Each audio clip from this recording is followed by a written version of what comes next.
Assalamualaikum warahmatullahi wabarakatuh. Perkenalkan, nama saya Bambang S dari Prodi D3 Keperawatan tingkat 2. Baiklah, di sini saya akan menjelaskan yaitu sejarah perkembangan kesehatan jiwa. Sejarah perkembangan kesehatan jiwa di dunia yaitu ada beberapa zaman. Yang pertama yaitu zaman Mesir kuno.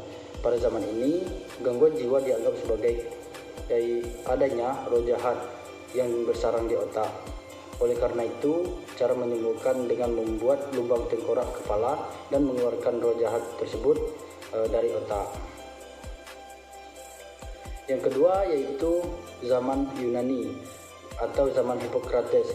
Pada zaman ini, gangguan jiwa sudah dianggap suatu penyakit. Upaya pengobatannya dilakukan oleh dokter dan orang yang berdoa untuk mengeluarkan roh jahat tersebut.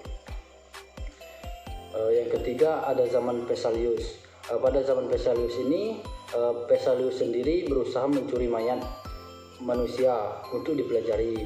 Ia bisa membuktikan bahwa kegiatannya itu untuk kepentingan keilmuan, maka akhirnya ia dibebaskan.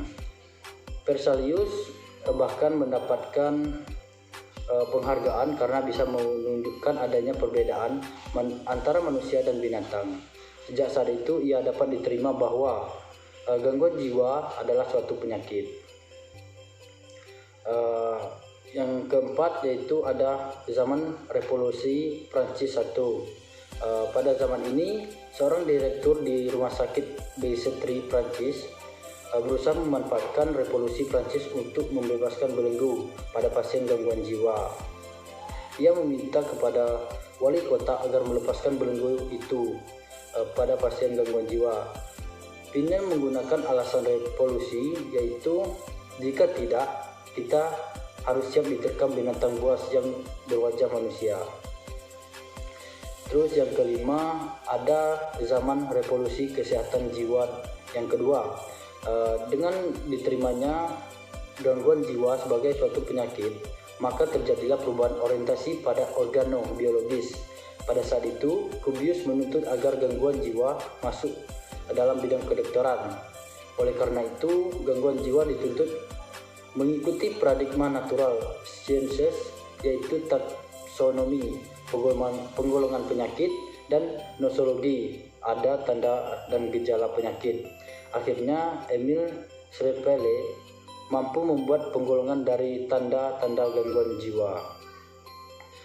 Terus yang terakhir ada zaman revolusi kesehatan jiwa 3. Pada zaman ini dikembangkan basis komunitas atau community base dengan adanya upaya pusat kesehatan mental komunitas atau community mental health center yang dipelopori oleh JF Kennedy. Pada saat inilah disebut revolusi kesehatan jiwa 3. Selanjutnya yaitu saya akan menjelaskan yaitu sejarah perkembangan keperawatan jiwa di Indonesia. Sejarah perkembangan kesehatan jiwa di Indonesia yaitu yang pertama yaitu zaman kolonial. Pada zaman kolonial, sebelum ada rumah sakit jiwa, pada pasien ditampung di RSU. Yang ditampung hanya mengalami gangguan jiwa berat. Selanjutnya yaitu perawat pasien bersifat isolasi dan penjagaan atau custodial care. Stigma keluarga menjauhkan diri dari pasien. Sejak tahun 1910 mulai dicoba hindari custodial care, penjagaan ketat, dan restraint atau pengikatan. Mulai tahun 1930 dimulai terapi kerja seperti menggarap lahan pertanian. Selama Perang Dunia Kedua dan pendudukan Jepang, upaya kesehatan jiwa tak berkembang. Selanjutnya yaitu zaman proklamasi atau perkembangan baru. Pada bulan Oktober 1947, pemerintah membentuk Jawatan Urusan Penyakit Jiwa atau belum kerja dengan baik.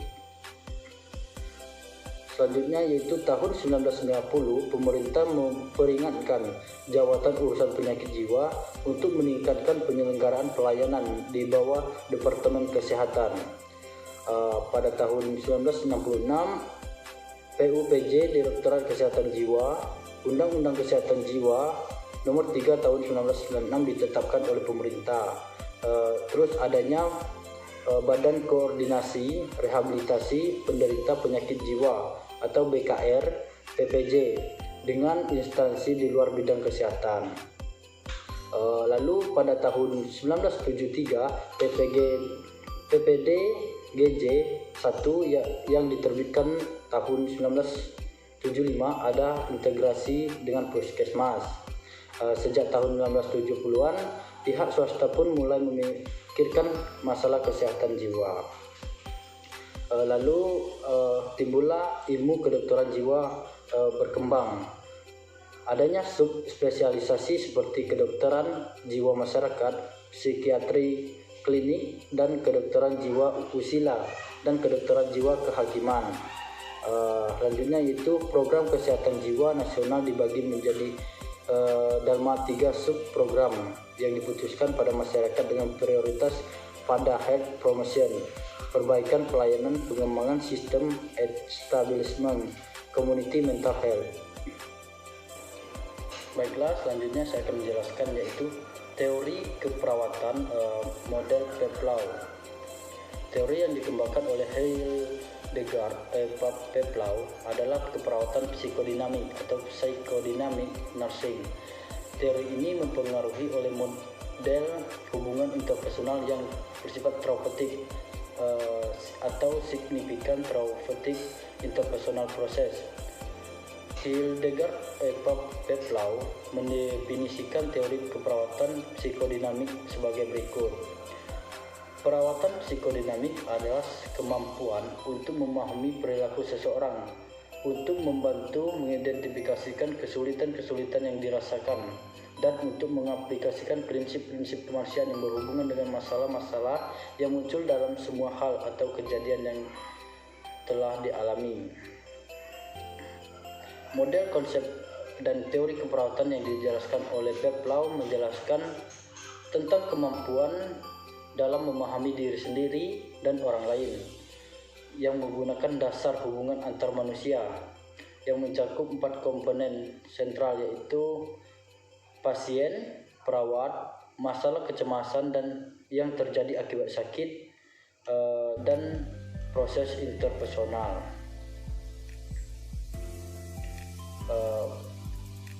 Pada tahapan interpersonal menurut Peplau dalam keperawatan ada beberapa fase, yaitu yang pertama fase orientasi. Fase orientasi ada fase identifikasi, fase eksploitasi, dan fase resolusi, di mana fase orientasi berfokus pada perawat bekerja sama dengan pasien dalam menganalisis masalah. Pada identifikasi yaitu berfokus pada menganalisis masalah. Pada eksploitasi yaitu berfokus pada pemilihan bantuan profesional yang tepat. Dan yang terakhir yaitu pada fase resolusi berfokus pada penggunaan bantuan profesional yang untuk memecah masalah, pemutusan hubungan profesional pasien dengan perawat. Selanjutnya ada hubungan antara fase-fase Peplau dengan proses keperawatan. Di sini kalau di proses keperawatan ada beberapa proses, yaitu ada pengkajian, perencanaan, pelaksanaan, dan evaluasi. Di mana pada proses keperawatan pengkajian yaitu pengumpulan data dan analisis tidak perlu selalu berarti kebutuhan yang dirasakan mungkin perawat dimulai. Diagnosa keperawatan, ringkasan pernyataan berdasarkan analisis. Pada tahap perencanaan yaitu saling menetapkan tujuan, sedangkan pada pelaksanaan yaitu rencana memulai ke arah pencapaian tujuan yang saling ditetapkan dapat dicapai dengan perawat pasien, kesehatan profesional atau keluarga pasien. Dan yang terakhir yaitu evaluasi berdasarkan perilaku akhir yang diharapkan dapat menyebabkan penghentian atau inisiasi rencana baru. Sedangkan pada fase PEPLAW yaitu ada orientasi, identifikasi, eksploitasi, dan resolusi.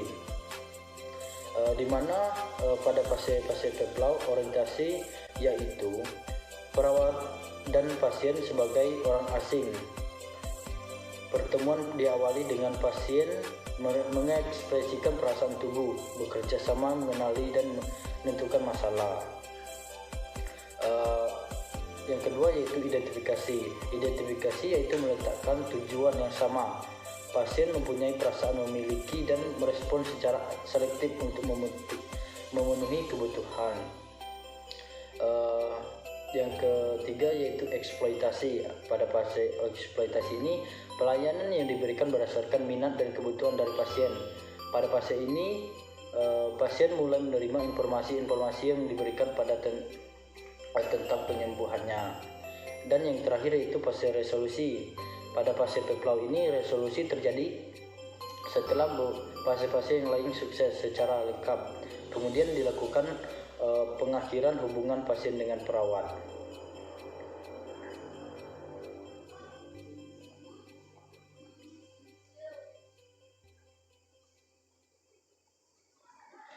Selanjutnya yaitu konsep mayor dari teori PEPLAW.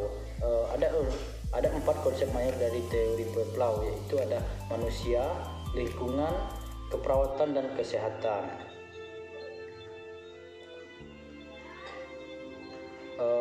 Selanjutnya yaitu penerimaan teori oleh komunitas keperawatan. Di sini ada praktek keperawatan, pendidikan keperawatan, penelitian keperawatan.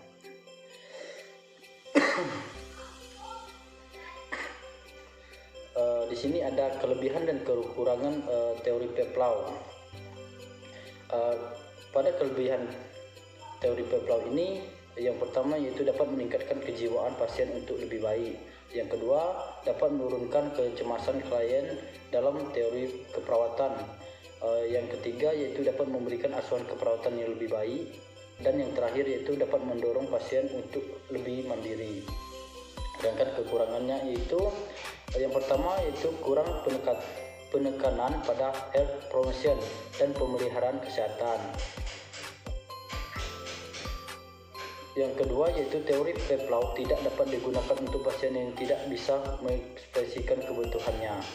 Mungkin itu saja yang dapat saya sampaikan, lebih dan kurang saya mohon maaf. Semoga apa yang saya sampaikan dapat bermanfaat. Sekian, terima kasih. Wassalamualaikum warahmatullahi wabarakatuh.